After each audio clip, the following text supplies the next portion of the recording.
జవాబునిచ్చింది. ఉగ్రవాదం, భౌగోళిక రాజకీయ అనిశ్చితులు, సుంకాల యుద్ధంతో తలెత్తిన ఉద్రిక్తతలకు భారత్ చలించదని, ప్రధాని నరేంద్ర మోడీ నాయకత్వం ప్రపంచానికి బలమైన సందేశం ఇచ్చింది.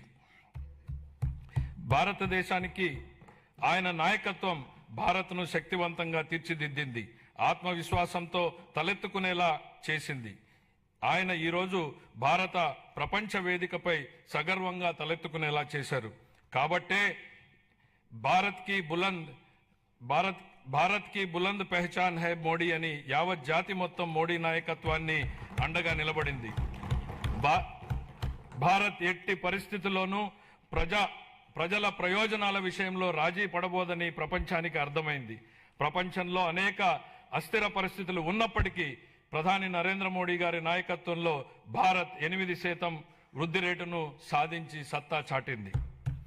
భారతదేశంతో పాటు ఆంధ్రప్రదేశ్ కూడా ప్రపంచ వేదికపై వెలుగులీనుతోంది.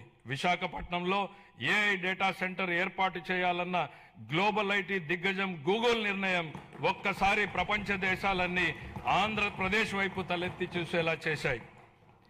దాన్ని బాహుబలి ఒప్పందంగా పేర్కొనవచ్చు. ప్రపంచ పెట్టుబడులకు గమ్యస్థానం ఆంధ్రప్రదేశ్ అని ఆ ఒప్పందం రుజువు చేసింది. గౌరవ ముఖ్యమంత్రి చంద్రబాబు నాయుడు గారి సమర్థ నాయకత్వం, మరి యువ నాయకుడు గౌరవ మంత్రివర్యులు శ్రీ నారా లోకేష్ గారి విశేష కృషి వలన ఇది సాధ్యమైంది.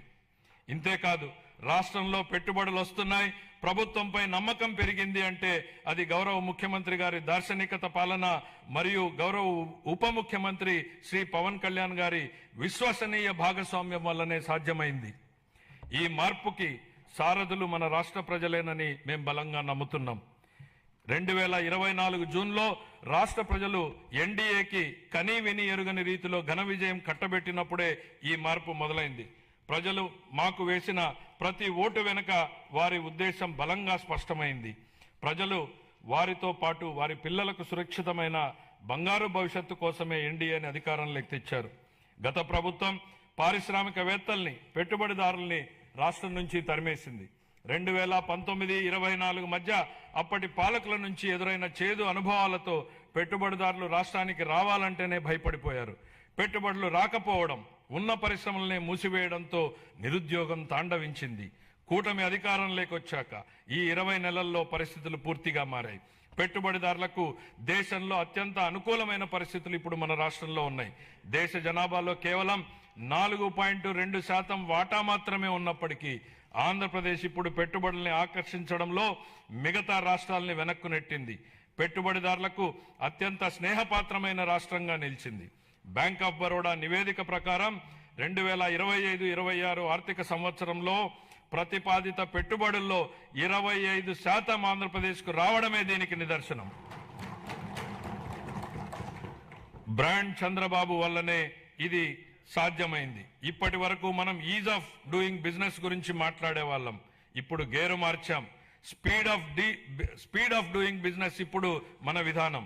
గౌరవ ముఖ్యమంత్రి చంద్రబాబు నాయుడు గారి సమర్థ నాయకత్వం, దార్శనికత, ప్రభుత్వ సుస్థిర విధానాలు రాష్ట్రాన్ని విజన్ స్వర్ణాంధ్ర 2047 లక్ష్యం దిశగా వేగంగా నడిపిస్తున్నాయి.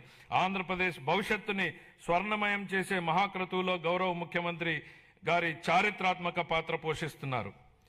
తాను నాటిన చెట్ల నీడలో తానెప్పటికీ కూర్చోలేనని తెలిసినా భావి తరాల కోసం చెట్లు నాటే వ్యక్తే జీవితం యొక్క నిజమైన విలువలను అర్థం చేసుకున్నాడు అన్న విశ్వకవి గురుదేవులు శ్రీ రవీంద్రనాథ్ ఠాగూర్ గారి మాటల్ని ఇక్కడ నేను ఉటంకిస్తున్నాను. గౌరవ ముఖ్యమంత్రి ఈ భావనకు అసలైన ప్రతిరూపం. ఆయన కేవలం దూరదృష్టి గల నాయకుడు మాత్రమే కాదు, దాన్ని సాకారం చేయగల దక్షత కలిగినటువంటి నాయకుడు. తన దార్శనికతతో అమలు చేస్తున్న విధానాలు భావితరాలకు మేలు చేస్తాయన్న దృఢ విశ్వాసంతో వాటి సాధనకు అహర్నిశలు నిస్వార్థంగా కృషి చేస్తున్న గొప్ప నాయకుడు. సమాజ క్షేమం కోసం 365 రోజులు అవిశ్రాంతంగా ఒక తపస్సులాగా పనిచేస్తున్నారు. 1990వ దశకంలో ఆయన ఇన్ఫర్మేషన్ టెక్నాలజీ గురించి మాట్లాడినప్పుడు, దార్శనికతను అమల్లో పెట్టినప్పుడు దాని ఫలితం ఎలా ఉంటుందో చాలా మందికి అర్థం కాలేదు. కానీ అప్పటి యువత దాంతో ప్రయోజనం పొంది జీవితంలో పురోగమించడమే కాకుండా ప్రపంచవ్యాప్తంగా అవకాశాల్ని అందిపుచ్చుకుని సత్తా చాటారు. అప్పుడు ఆయన అమలు చేసిన సంస్కరణలు, తీసుకున్న విప్లవాత్మక నిర్ణయాలతో వెలిగించిన దీపం లక్షలాది జీవితాల్లో వెలుగు నింపింది. నేడు ఆయన విజయగాథను ఆయనే పునరావృతం చేస్తున్నారు. కానీ ఇప్పుడు మరింత గొప్ప దూరదృష్టితో, మరింత సమున్నత లక్ష్యంతో కొత్త చరిత్రను లిఖించబోతున్నారు. భవిష్యత్తును అంచనా వేసేందుకు ఉత్తమ మార్గం దాన్ని సృష్టించడమే అన్న సూక్తిని బలంగా నమ్మే వ్యక్తి. ముఖ్యమంత్రి గారు deep tech, AI, quantum computing వంటి ఆధునిక టెక్నాలజీలు ప్రతి కుటుంబం నుంచి ఒక ఎంటర్ప్రెన్యూర్ వంటి విధానాలు కేంద్రంగా ఆయన ఇప్పుడు రాష్ట్రాన్ని సరికొత్త శకంలోకి నడిపిస్తున్నారు. ఆయన మార్గదర్శకత్వంలో ఏపీ వెల్త్ ఫండ్ను ప్రారంభించబోతున్నాం. రాబోయే రోజుల్లో అది Norway, UAE sovereign wealth funds లా విస్తృతమై మొత్తం రాష్ట్రాన్నే నడిపించడానికి సరిపోవచ్చు. నాతో సహా ఈనాటి సమాజానికి ఈ టెక్నాలజీల ప్రాముఖ్యత అర్థం కాకపోవచ్చు.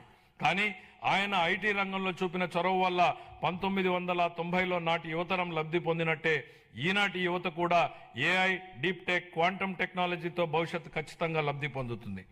ఆర్థిక వనరుల పరంగా మనం ఇప్పటికీ